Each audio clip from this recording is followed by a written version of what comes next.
Did you know that approximately 1 out of every 4 American women takes anti-anxiety or antidepressant medication? And why might that not be awesome? Hang in, I'll fill you in. I'm Dr. Patty Barch. I'm a traditional naturopath, founder and owner of Naturally Unbridled Wellness and naturallyunbridled.com, where we focus on wellness solutions, not disease management. This is Down the Ridge with Dr. Patty, where I give you 7 to 10 minutes of holistic life and wellness information on my way to work. This is not medical advice. Don't listen to me. Nothing I say is true. This is for entertainment purposes. Okay, here we go. Oh, I can go. All right, so let me fill you in. This drives me crazy. No pun intended. There is a ridiculous amount of Americans on these, my car's awful loud this morning, on these SSRI drugs, or selective serotonin reuptake inhibitors. So lots of these have gone to generics, but brand names are things like Paxil, Prozac, Effexor, these types of things, right? These are super common prescriptions, way too common. Here's a bunch of problems with it. Okay, so first and foremost, these are highly addictive drugs that are very difficult to get off. I am of the opinion that it is risky to be on any drug that can't be stopped right away without bad things happening. Why might that be a problem? Well, first of all, you might end up in a situation where you cannot access those drugs. Things that happen like natural disasters or pipeline issues or global unrest. Keeping in mind that most pharmaceuticals are manufactured in places like China with a ch. You can't say anything anymore. And India, places like that, these where these medications are made, and then they have to get here. And if your access to a drug that your body has become reliant upon or addicted to, if your access to that drug goes away, and you have to suddenly stop taking it, even things like beta blockers for blood pressure, that can be a problem if you stop those suddenly. But circling back to these SSRI drugs, these antidepressants. So remember, the second word in the SSRI acronym is serotonin. Serotonin is a neurotransmitter. It's a chemical that transports information or reactions in the body. And it's known as an inhibitory neurotransmitter, which means it just goes to your nervous system. It's known as a feel-good neurotransmitter, but actually there's a bunch of other neurotransmitters and hormones that make you feel happy and content as well. So it's not the feel-good neurotransmitter. The vast majority of your serotonin is made in the gut by gut microbes. So if you eat a crappy, standard American, highly processed, nutrient-depleted, chemical-laden diet, you do not have the happy microbes in your gut. You have these gross microbes that aren't helping you. They're almost parasitic in nature. They're just taking from you.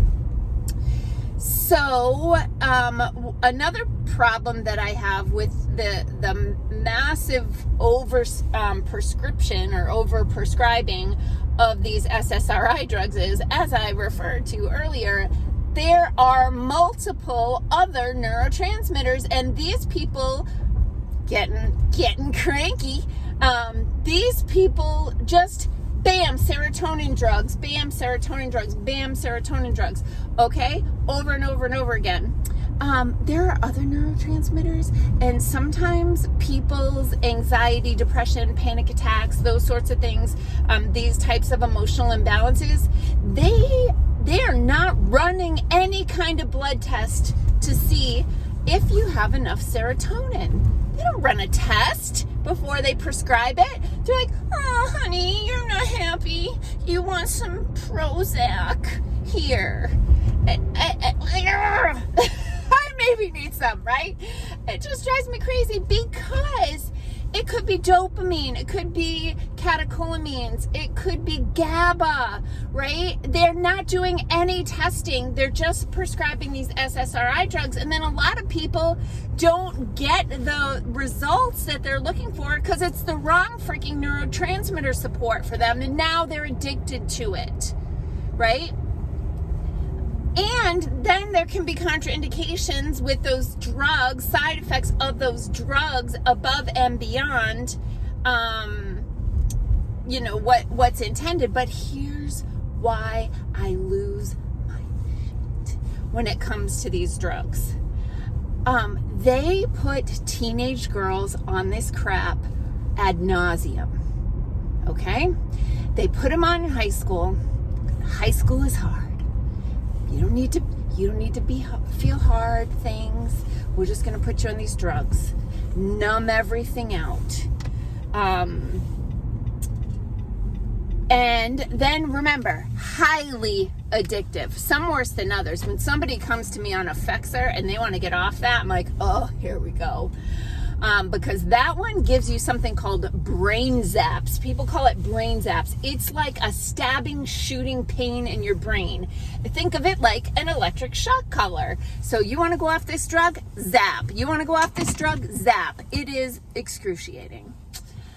But the problem with these SSRI drugs that are highly addictive and young girls in high school and college being put on these is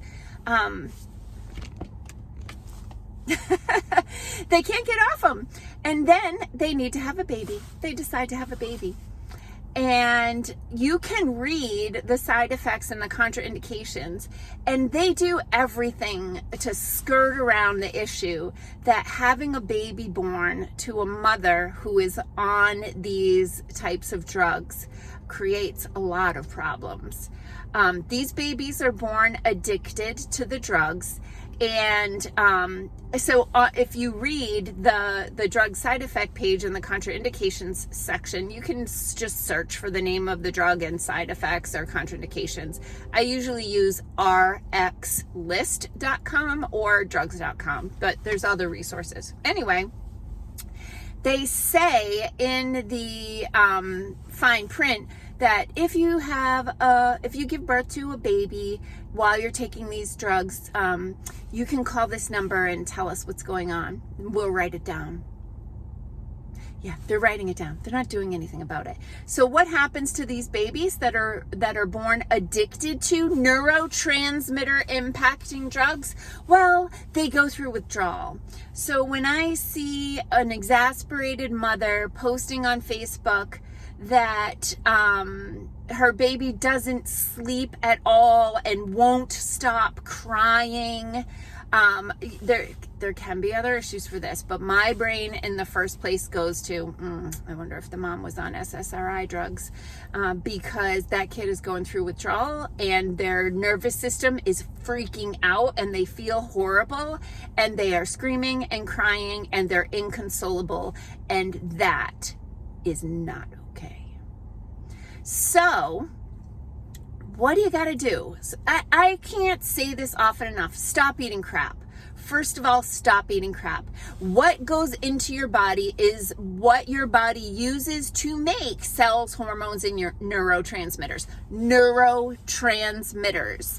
If you do not have a healthy, balanced diet that's full of the amino acids and other ingredients that your body needs to make these neurotransmitters, then you're not going to have enough of them.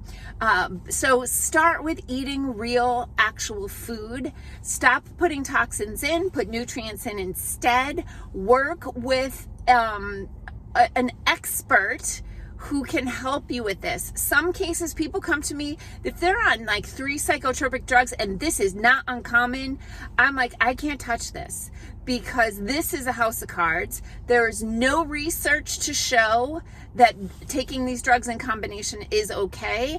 And if the apple cart gets tipped over, they're not blaming the physician that prescribed 3 psychotropic drugs or the pharmacist that filled the prescription or the drug company who makes them. No, they're going to blame the naturopath who said, let's try magnesium.